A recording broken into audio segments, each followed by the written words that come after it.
Welcome to History for Sleep. On this channel, we explore the ancient world slowly and calmly, telling true historical stories designed to relax the mind while gently expanding understanding. You don't need to stay awake for every detail. You can simply listen, let the words pass by, and allow history to unfold at its own pace. Tonight, we explore one of the oldest and most universal human questions. What happens when we die, long before science, before medicine, before written explanations of the body? Ancient people still faced death every day. They watched loved ones grow old. They witnessed illness. They saw accidents, famine, and violence. Death was unavoidable.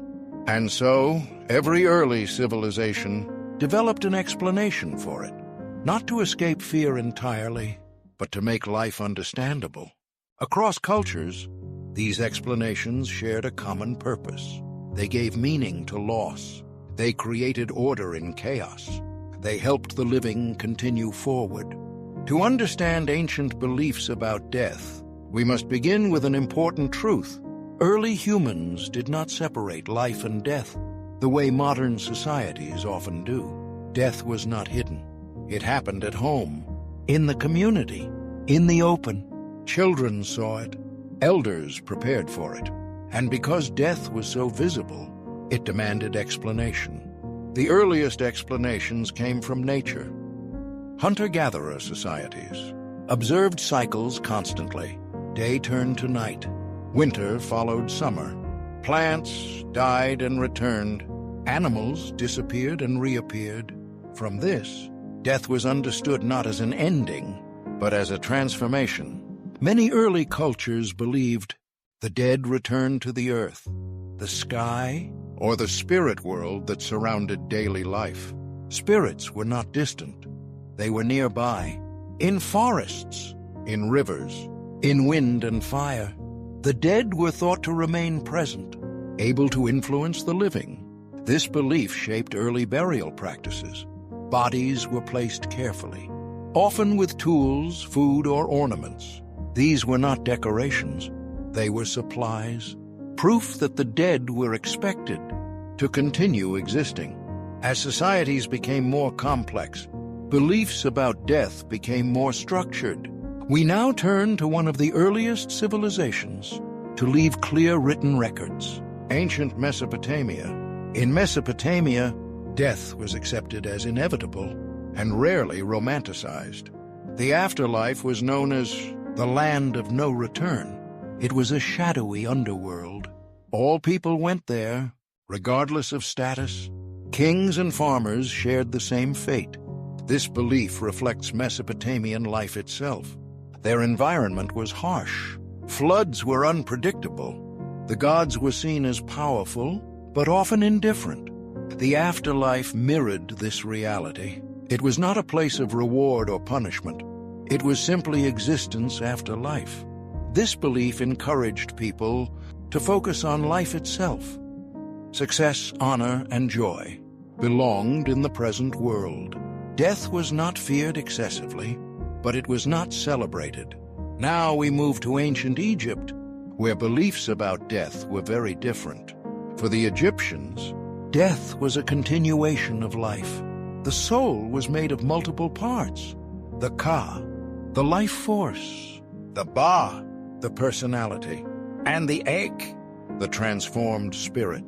To live after death, these parts had to reunite. This required preservation of the body. That is why mummification existed. The body was not sacred for its own sake, but because it anchored the soul.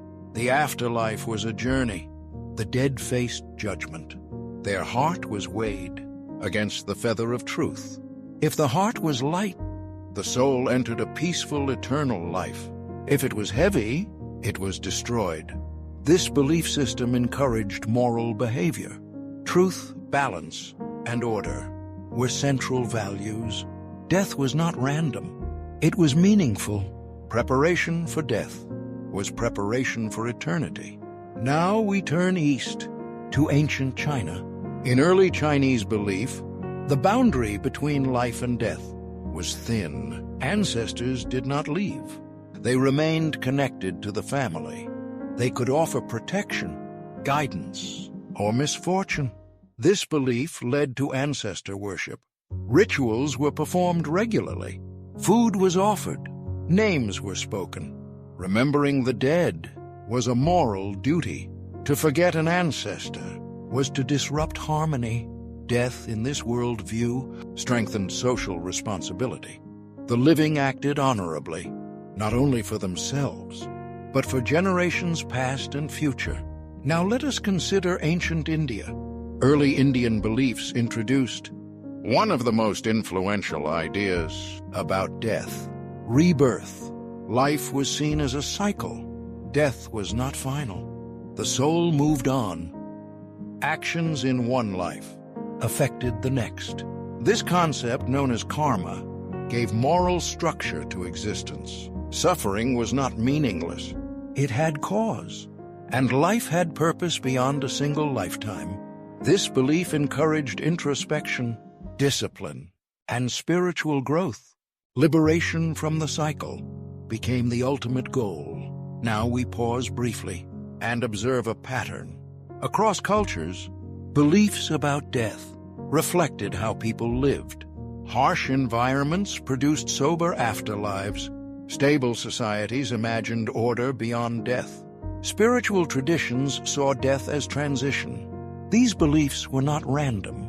They were answers. Answers to fear, to grief, to uncertainty. They allowed people to sleep at night. As we continue, we will explore how death shaped burial rituals, monuments, art, ethics, and the rise of religion itself. For now, let the rhythm slow. Death was not a mystery to be avoided. It was a question to be answered, and ancient people answered it with meaning. As ancient societies grew larger and more organized, their explanations of death became more detailed, more symbolic, and more closely tied to daily life. Death was no longer only a personal experience. It became a social event. Burial practices tell us this clearly. In many ancient cultures, the way a person was buried reflected who they were in life. Status mattered, role mattered, community mattered. But beneath these differences, the purpose was the same: to guide the dead, to protect the living, to maintain balance. Let us return briefly to early hunter-gatherer societies. These groups often buried their dead close to living spaces, sometimes beneath homes, sometimes within camps. This may seem unsettling today, but to ancient people, it was comforting. The dead remained near. They were not gone. They were part of the household. This closeness suggests death was not feared as separation, but understood as continuity. As farming spread and settlements grew, burial spaces moved outward. Cemeteries appeared. This physical separation mirrored a growing symbolic separation between the living and the dead. Yet rituals ensured the connection remained. Now let us explore how death influenced architecture. One of the clearest examples is the tomb. Tombs were not designed for decay. They were designed for permanence. In ancient Egypt, tombs were homes for eternity. Walls were painted with scenes of daily life. Food was stored. Objects were placed carefully. These were not symbolic gestures. They were practical preparations for life after death. In Mesopotamia, tombs were simpler, but offerings were still made. Even in a bleak afterlife, respect for the dead mattered. In ancient China, elaborate tombs contained entire worlds, miniature houses, tools, servants. These objects were not decorative. They represented continuation. Life did not end. It changed location. Now let us consider how ancient people explained what caused death. Without modern medicine, death was mysterious. Illness appeared suddenly. Injuries worsened unexpectedly. Many cultures attributed death to spiritual imbalance. Angry ancestors, offended gods, disrupted harmony. This belief led to ritual healing, shamans, priests, early doctors. Healing was not only physical, it was spiritual. To heal the body, one had to restore balance between the visible and invisible worlds. Death, therefore, was sometimes seen as a failure of balance. Not moral failure, but cosmic misalignment. This belief encouraged careful living, rituals, offerings, moral behavior. Life was lived attentively. Now let us turn to ancient Greece. Greek beliefs about death combined multiple ideas. The soul traveled to the underworld, ruled by Hades.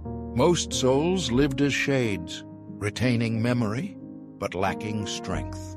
However, there were exceptions. Heroes could reach the Elysian fields. The wicked faced punishment. This layered afterlife introduced moral consequence.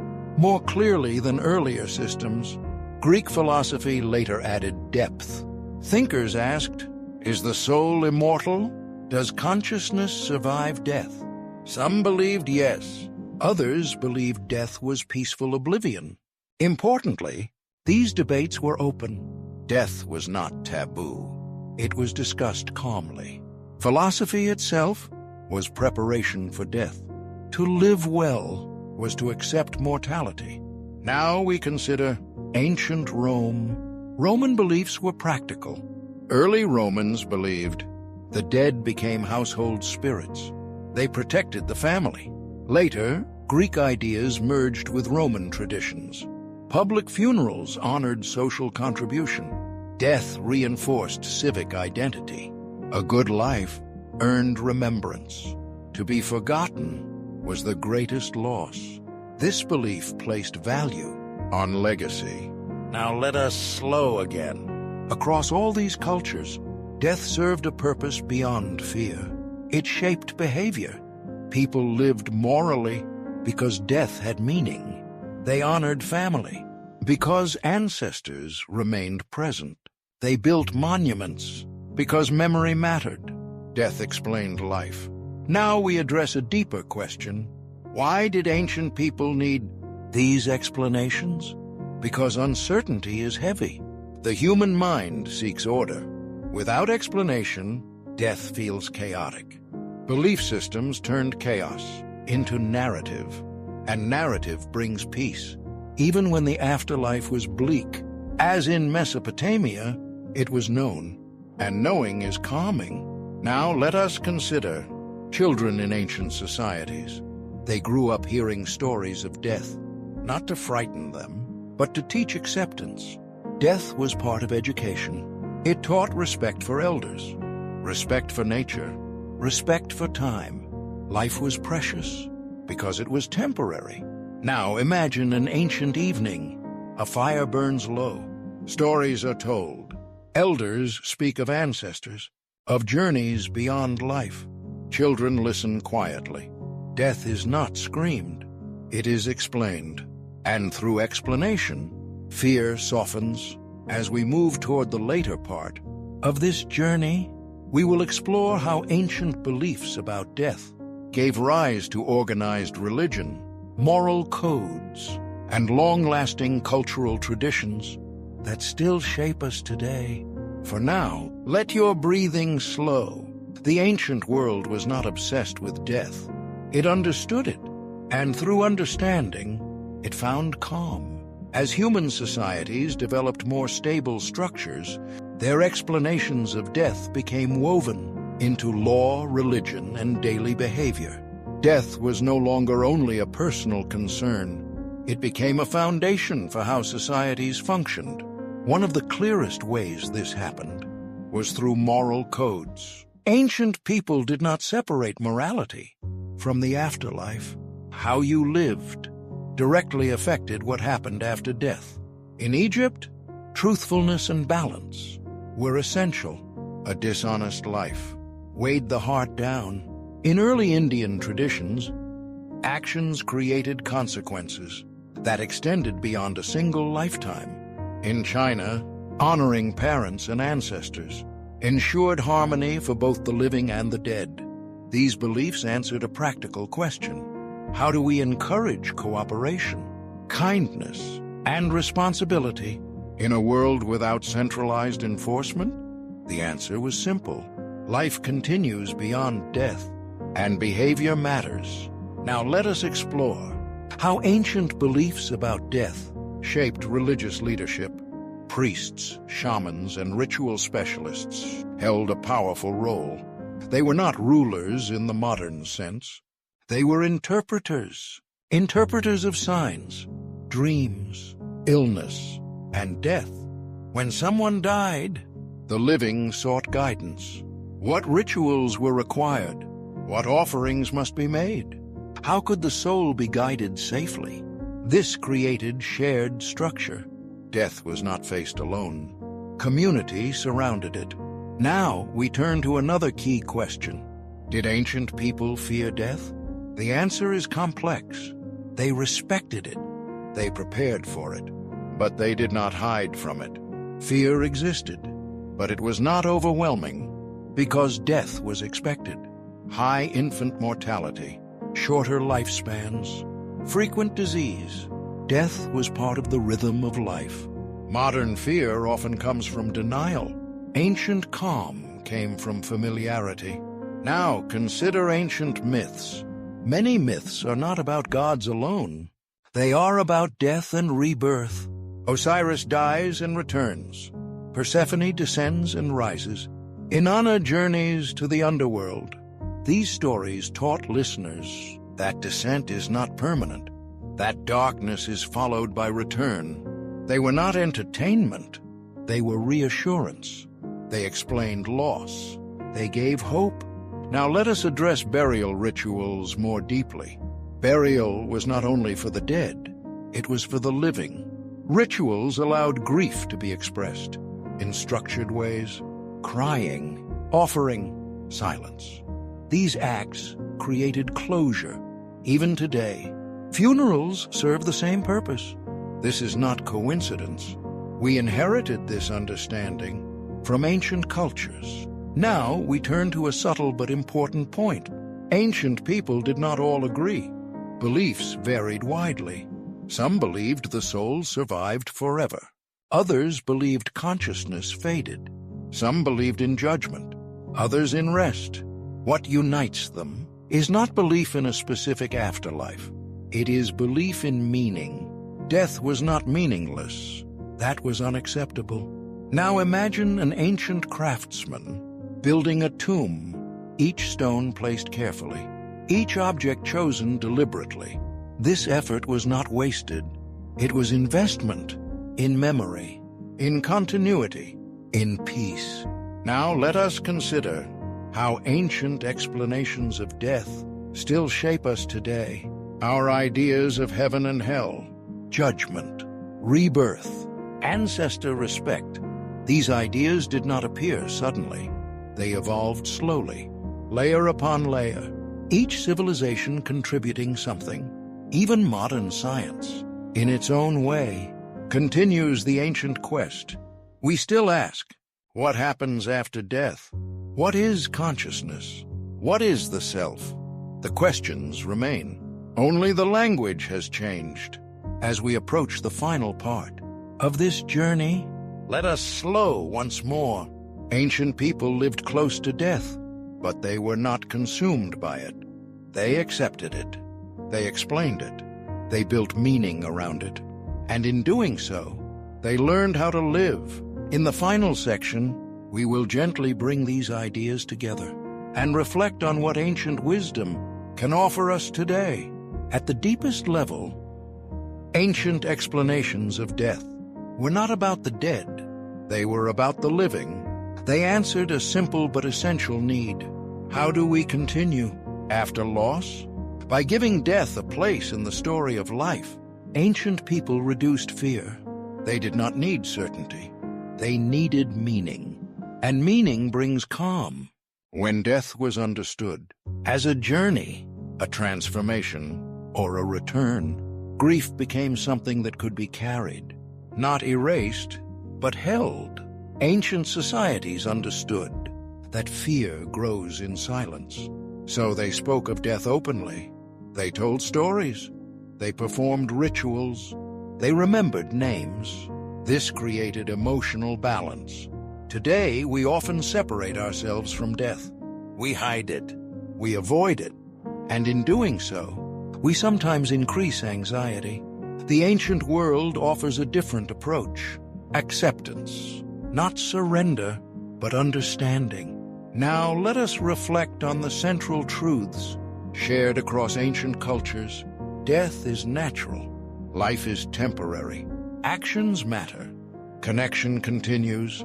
These ideas appeared again and again, across continents, across centuries. They were discovered independently, which tells us something important. These explanations came from shared human experience, from observing nature, from loving others, from loss. Now imagine an ancient burial one last time. The community gathers. Words are spoken slowly. Objects are placed gently. The earth is returned. There is sadness, but also calm, because death is not chaos. It has been named, explained, understood. As we reach the end of this episode, we can answer the question clearly. How did ancient people explain death? They explained it by placing it within a larger story, a story where life continues in some form, where memory matters, where actions shape meaning. They did not all agree on details, but they agreed on this. Death was not meaningless, and because of that belief, life mattered deeply. Now allow the pace to slow further. The ancient world fades into quiet. The fire burns low.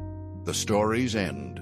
What remains is a sense of continuity, of connection across time. People long ago asked the same questions. We still ask today, and they answered them with wisdom shaped by experience.